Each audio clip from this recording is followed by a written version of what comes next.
welcome back. I've got a tremendous story, and a colleague told me to say at the beginning that this is a absolutely true story. All the stories I say are true. Sometimes I disguise people's identity a little bit to protect them. But at any rate, this is a story that people have said can't be true, but it is.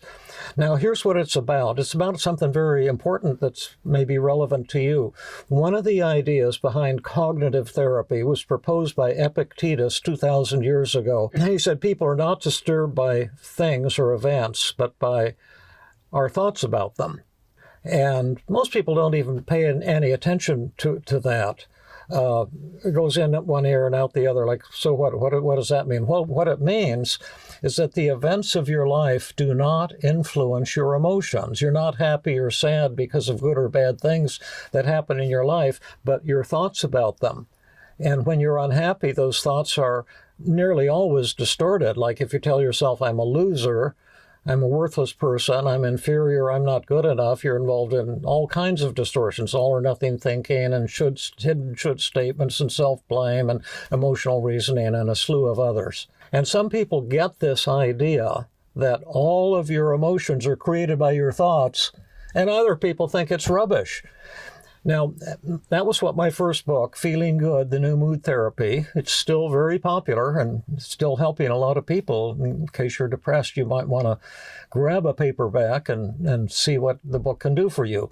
But at any rate, in that book, I explained this theory and gave examples of how you can use techniques to change the way you think and change the way you feel. And the book has been pretty darn popular. It's sold, I think at this point up to, 6 or 8 million copies, and it's been translated all over the world. After it was published, it just got off to a very slow start because my publisher wouldn't support it because they thought it had no commercial potential. And so whenever they would print a few copies, it would sell out, and then they'd eventually print a few more, and it would sell out. It was like that. And one of the first letters I got from someone who read it was just thrilling to me because I've got a fan here. Maybe it's the only one I'll ever have. And he was a fellow who had read it, and he was from the Philadelphia Marriage Council, which was a famous research and treatment program at the University of Pennsylvania. He said that he had read the book and really liked it, and that he thought that it was a lot of truth in it, like that our thoughts, our interpretations of events can influence how we feel. But he said, I think you went too far when you said that only your thoughts can create feelings. Because sometimes it seems pretty clear that negative events influence our feelings. Like he says, I suppose your doctor tells you you're dying of terminal cancer. Well, you're obviously going to feel terrified and devastated because of that. And he said, or to give you an even better example, suppose you're stuck on a railroad track and there's a train coming. You tell me you have to put a thought in your head to get upset? He says, that's nutty. Anyone's going to feel upset automatically. You don't have to interpret the situation. Well, when I read that letter, I was coming home from a workshop. I had gotten it, and I put it in my briefcase to read when I had time. And I was coming home in the taxi from the airport. And I said, I think I'll read that letter. And I read that, and I thought to myself, my gosh, this guy's got a good point. How could I have been making that argument in the book Feeling Good? How stupid can I be? Obviously, you don't have to be putting thoughts in your head to have an emotional reaction if you're about to be hit by a train. It's going to be automatic. And he had me hooked on his thinking. And just then, coincidentally, we were on River Road, about a mile from my house, and we were crossing a railroad track to go up the last road up to where we live. And I saw a car going down the railroad track, driving on it as if it was a road or something. and it was going bumpity, bumpity, bumpity. And I knew that freight trains come through this area at 60, 70 miles an hour, and they never stop. And I said to the taxi driver, stop, that guy's on the railroad tracks. I've got to get him off of there to save his life, because I could see in the distance about maybe 2 miles down, 1.5 miles down, a train coming at high speed. And so I rushed over and I knocked on the window, and this fellow slowly rolled the window down and said, "How are you doing?" And he said, "Can you direct me to City Line Avenue?" And I said, "Listen, City Line Avenue is 10 miles from here. It's in the opposite direction, but you're on a railroad tracks and there's a train coming and you've got to get off. So back your car up," because I wanted him to back up to the road, because he was like, you know how they have rocks and the railroad tracks are on kind of like a pile of rocks. It was like that. And I wanted him to get back to the street so he could turn and back off the railroad tracks. So I said, back up, like this. And I finally got him back to the road. But he's still on the railroad tracks, and now the train spotted him, and it starts honking its horn or its whistle or something, making these loud sounds. And I said, "Now turn your car, turn your car." And finally, he's now perpendicular. See, here's the railroad tracks, so now he's perpendicular.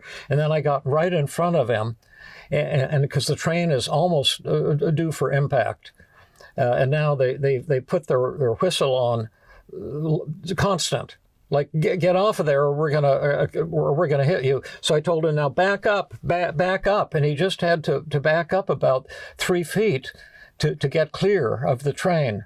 But instead, he slowly started creeping forward, and the train hit him at about 60 or 70 miles an hour, and ripped the car in half. It hit, and I jumped back out of the way, and the front compartment got ripped away from the back compartment. The train blasted right through the car, and the front compartment where the driver had been sitting got thrown about 20 feet away. And I ran over there, and I expected to see a bloody corpse or a decapitated body or something. And the train had hit just like an inch behind his head, and it was going so fast. It was like kind of like you pull a tablecloth out real fast from the table, and the glasses don't fall over. It was kind of like that. It was such a clean hit, but all the windows were smashed from the impact, and there was glass all over the place. But he appeared normal. And I rushed up in a state of terror, and he looked at me and smiled and said, what direction exactly did you say now for City Line Avenue? And I said, you've just been hit by a train. And he said, I have not. He said, that's ridiculous. And I said, oh, is it ridiculous? What do you think happened to the windows of your car? Why is there glass all over? And he looked, he says, gee, it looks like somebody broke all the windows of my car all of a sudden. And then I said, where do you think the back half of your car is? Where's the back seat? And then he turned around. He realized that half of his car had disappeared. And he looked at me and he said, you might be right. Where is this train? And I said, look, it's right there. It's just like 15 feet from here. And by this time, the train had, thrown on its brakes. It was trying to stop, and it finally stopped. And the engineer, the conductor, and the engineers were running over its high speed to the car to find out if the guy was alive. And I explained to them what happened, and then the driver turned to me, and he says, I think I have been hit by a train. And he said, I'm excited. This is wonderful. Do you think I can sue? And I said, you'll be lucky if they don't sue you. You were driving down the railroad tracks, and you caused this accident. And I was totally perplexed. And by this time, the police were arriving with their sirens, and the ambulance appeared, and the paramedics took him out and put him on a gurney and whisked him off to Bryn Mawr Hospital. And I gave my statement to the police. And I was very confused, but I said, this is my story. This is what happened. And then I got back in the taxi and perplexed, and finished the drive to my house. Now, the next day I was jogging. I used to have a 6-mile circular thing I went on. And I always went right past that spot on the railroad tracks. And when I got to that spot, there was a younger man, maybe in his 40s, looking through the rubbish. And, there was all this junk from the broken car. And I stopped and said, hi, what are you doing? And he said, well, my dad was hit by a train here last night, and somebody saved his life, apparently. And I just came over to check out and see what happened.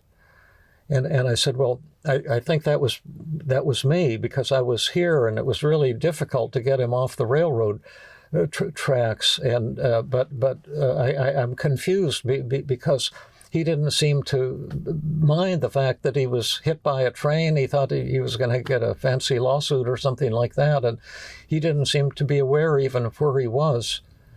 And then the fellow says, well, my dad has pretty severe dementia, Alzheimer's disease, and he forgot that he doesn't have a driver's license anymore. And after dinner, he snuck into the bedroom and got the car keys and decided to take the family car for a drive. And that's what happened. And so here is the same situation. You have two people in the exact same situation. And I was in a state of terror because of my thoughts. And my thought was, if I don't do something, this guy is gonna get killed. This is a very dangerous situation. Act fast, David, and try to save his life. So my heart was pounding, and I was agitated and very anxious. Well, what was his reaction? He was in the same situation. He was happy as can be, because his interpretation was, hey, I can sue somebody and make a lot of money. So, same situation exactly. Two people witnessing someone about to be killed by trapped on the tracks with a train coming, exactly what that kid was asking about. But again, even in that situation, only your thoughts can create your moods. It's not what's happening, but the way you think about it. And to remind you of the beginning of the story, because I guess everyone asks, and I never say it because I assume people trust me and believe me, but yes, that was an absolutely true story. And so, and we can make that work for you too, because I have developed over 140, 150 techniques to help you change the way you think when you're feeling anxious, depressed, lonely, inferior, inadequate, hopeless, or angry. To get back to joy and self-esteem. So, and we won't do that in this video, but we've got a lot of that in upcoming videos. Also in our Feeling Great app, you can go to feelinggreat.com if you want to learn some of these cool techniques and check it out. You can take a free ride and see if you like it, see if it's helpful to you. You can buy it if you like, and if you can't afford it, just contact us and we'll give it to you free. But another thing you could do is hit the like button or whatever it is. If you like this video and the others we're doing, you can make a comment, and I usually try to respond to every comment. I appreciate if you like it, or if you don't like it, or whatever, or sign up and register to become a part of whatever you call it, so you can become a follower of our Feeling Great channel, and then I guess they'll notify you or something like that when we post new videos. So that's it for today. I hope you enjoyed it, it's not only a really cool and almost unbelievable story of something that really did happen, but it makes a point that no matter what the circumstances of your life, you can change the way you feel.